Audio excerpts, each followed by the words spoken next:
এক পর্যায়ে আমার সেই ফ্রেন্ড যাকে একটু ছোট দেখা যায় তাকে বলছে যে ও 600 টাকা করে পাবে না, ওকে ছোট দেখা যায়। তো তো কাজ আহ, পরিশ্রম তো কম করে নাই, তাহলে ওকে কেন কম টাকা দেওয়া হবে?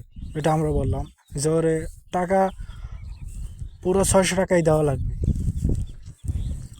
এখন তিনি কিছুতেই রাজি হচ্ছেন না ওই টাকাটা দেওয়ার জন্য। তিনি বলছেন যে 500 টাকাই দেবে। এক পর্যায়ে দেখা যায় যে কোনোভাবেই সে মানতে চাইতেছে না যে তাকে 600 টাকা দিবে। এখন আমরা অন্যায় কোনো কাজ আমরা মানতে পারি না, যেটা আমাদের বেলায় হোক বা অন্যের বেলায় হোক। তো সে পরিশ্রম করছে, পরিশ্রম কোনো দিক থেকে কম করে নাই, তাকে কেন 500 টাকা দেওয়া হবে? তাকে তো 600 টাকা দেওয়া আহ, নিয়ম, যেহেতু সে পরিশ্রম সমানই করছে।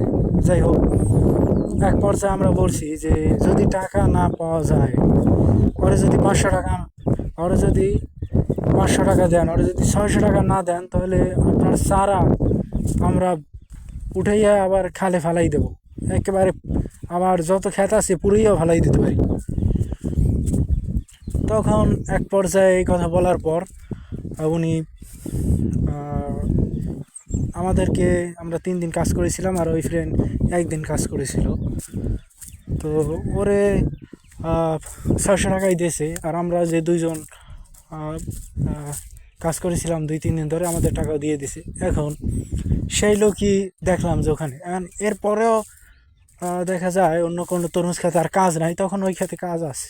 এখন ওই খেতে আহ, আমি আর আমার ওই 8টা ফ্রেন্ড গিয়েছিলাম, কিন্তু এখন আমাদের আর কাজে নিবে না। তারা বইলে দিছে, মানে তোফাজ্জল বইলে দিছে না, এই দুজনকে আর কোনো সময় কাজে নিব না।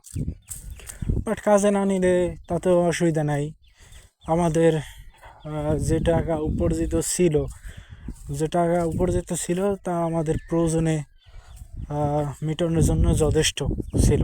যাই হোক, তো এখন সেই তরমুজের বাসায় আমরা, মানে আজকে আমি ওই তরমুজের বাসায় যাই, দেখলাম যে সেই তোফাজ্জেল। এখন মনে মনে ভাবতেছি যে এই তোফাজ্জেল যদি জানতাম আগে যে এই তোফাজ্জেলের প্রজেক্ট এইটা, তাহলে আমি তো এখানে আসতামই না। কারণ যে অন্যায়ভাবে কথা বলে বা অন্যায়ভাবে কোনো কাজ করে, ওই সব প্রজেক্টে আমরা কাজ করি না।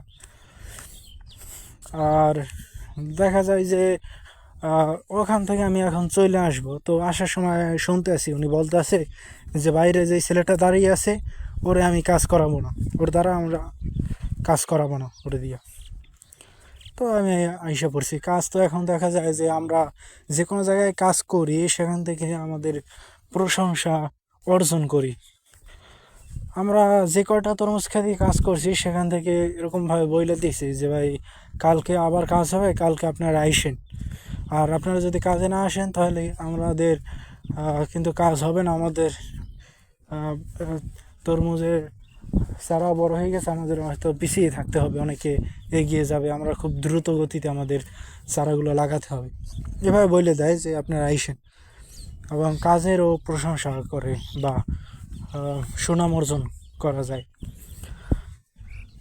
তো এই আজকে এই বিষয়টা, যে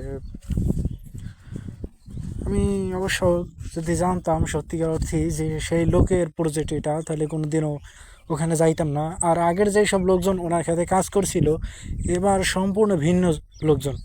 আগের লোকজন এখানে আসে নাই, এবার পুরোটাই ভিন্ন লোকজন এসেছে, যার কারণে কোনোভাবেই চিনতে পারিনি যেটা তারই প্রজেক্ট।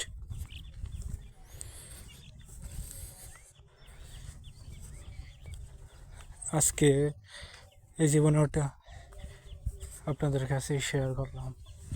এই পর্যন্তই।